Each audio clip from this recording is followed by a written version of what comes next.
rulers of nations, leaders and presidents, or whoever you imagine yourself to be.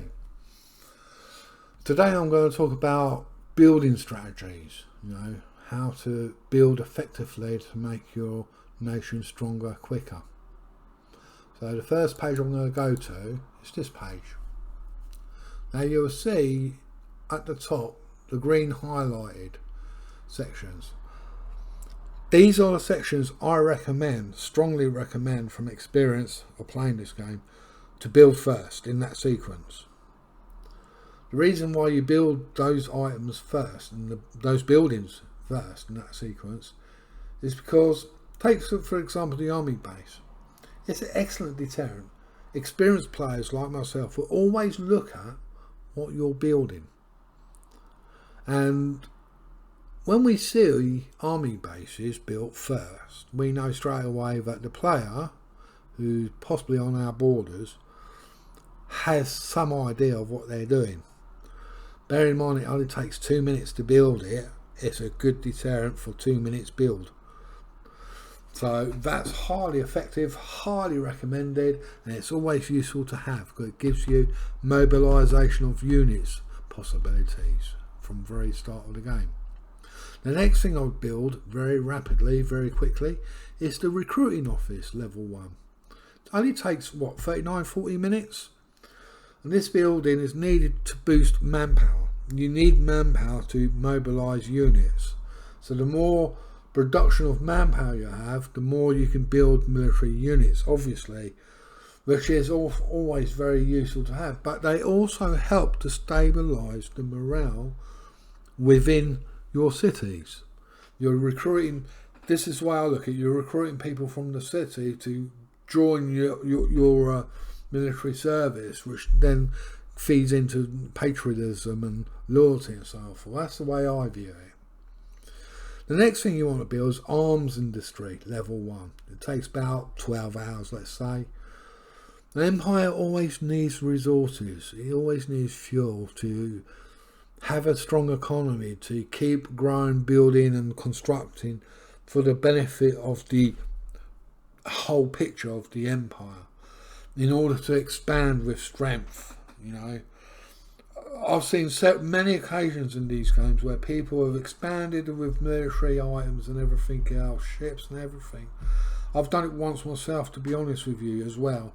Well, I've done all this and I've not built my economy up, and I've destroyed my economy. I can't do anything. I'm not producing enough to build or invest anything. It's like finance. You need that finance to build, And I've built all this stuff, and it's costing maintenance to keep it going, which is then reducing that available resources in order to invest down the line. So arms industries, actually, I would say, it's the main staple. Number 1 is always ensure that you build them, So also go on to, after you've done the level one arms industry, do your level 2 straight after that, whilst you're building your infantry or recon units or whatever you plan for at that stage, right? After that, recruitment offices, again, they assist with the mobilisation times of building military units. The higher level recruitment office, generally speaking, gives you a boost to your building times in reducing those times of construction mobilisation of units. It's a no-brainer. I mean, obviously it's very good. Again, it's also boosting your population manpower for that of mobilisation as well, which you do need. Arms industry is always going to be essentially important in your building plan. In fact, I personally would say that your first building to get to level 5 should be arms industries. No brainer. That's what produces your resources, your wealth and everything else. There are other buildings like airports what might assist in that capacity, but essentially your core production of resources comes from arms industries. So it's always Very important to remember that. The other thing I do take a note to, or I plan myself, is recruitment buildings I only take to level 3.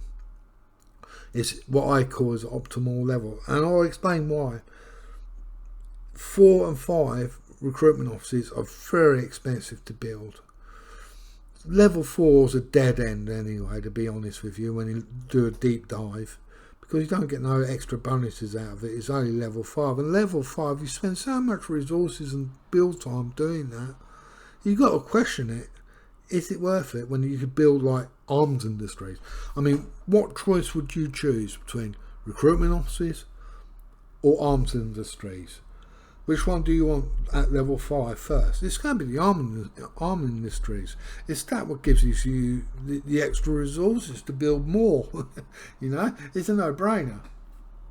But like I would say in the yellow section of this page, depending on your doctrines and your strategies, you will have to adjust this plan to fit in your milestones and stepping stones and tactics and everything else to what you want to do with your nation, how you want to develop it.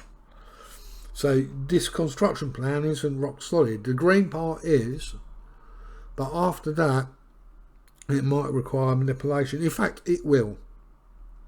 It will, because you don't have to look at other things to build in different orders, whether it be naval ports, airports, research centres. You've got to incorporate that into your plan, and all that is dependent upon what direction are you going into. It's only a basic model. That's what I'm trying to say. But remember this, and I try to say this to people, that, and it's the same in most board games, because remember, this is a board game which is online. So you've got to imagine you're playing this board game on a table with all the players in the same game standing around that table. Yeah? And you're all making plans and everything else. That's really what this game's about. It's a board game. A lot of people forget that. It's very important to take that on board. So communication and diplomacy is extremely important in this game. And you have a lot of diversity of players from all around the world, so it can be challenging as well. But getting back to what I was saying, the start is absolutely essential for success. The better your start is, the higher probability of a better, equal final result. It doesn't necessarily guarantee you'll win, because there's more to this game than just building stuff. It's down to strategies, military strategies, diplomacy and everything else, and there's so many different things you can do in this game. Little tricks and tips, there's plenty of it, and it's deeply inwoven into the game, but it's not in your face. You can only learn it through experience, and there's no sacrifice for experience in this game, trust me. Well, I'm going to show you onto the strategy bit. Now, we're talking about doctrines and strategies and so forth. I've done a little spreadsheet here, and it's based on Flashpoint, the game Flashpoint within this game.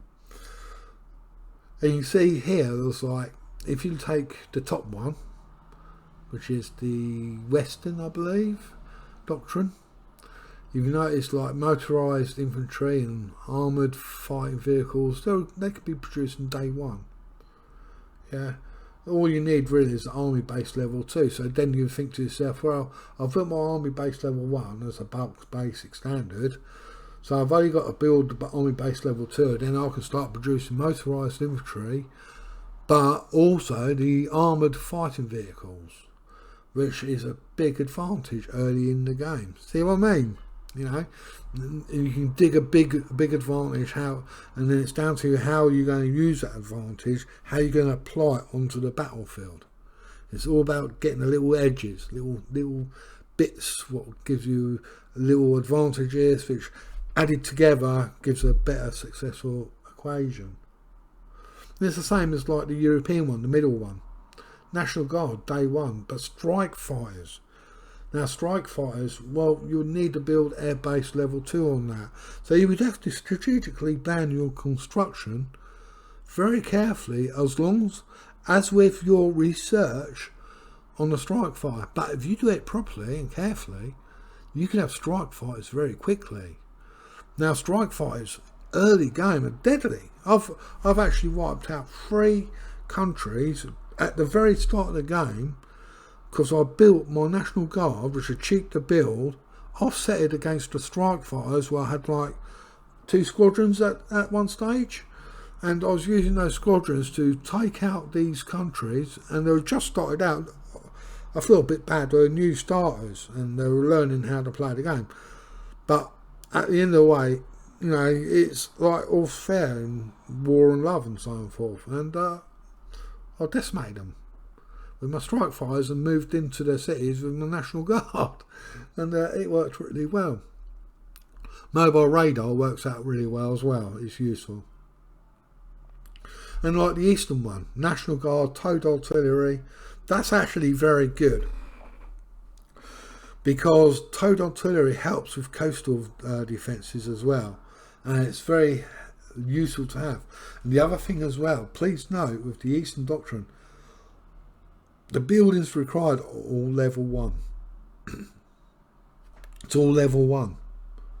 So you could have it all built up, ready to produce in no time. Mobile AA vehicles I do recommend having with the towed artillery because they are vulnerable to strike fighters, to people's bombers and stuff like that. You need AA vehicles with them to guard them. And again, National Guard, cheap and easy to build. They accompany the artillery. The artillery bombs the crap out of the cities, pardon my language, and you guys just move in once it's all done. Lovely jubbly. You can do it. You can leave them running overnight. That's why they're good, and they're quite reliable for that. But you do need the AA guns, you know, to protect them from experience. And having good plans, good strategies, good doctrines, you end up with results like you've got now, which you can see here. I produced those results because I compiled a strategy, a plan, the tactics applied to the battlefield, and I optimised everything I could do. Admittedly, I am a trained manager, so it's part of my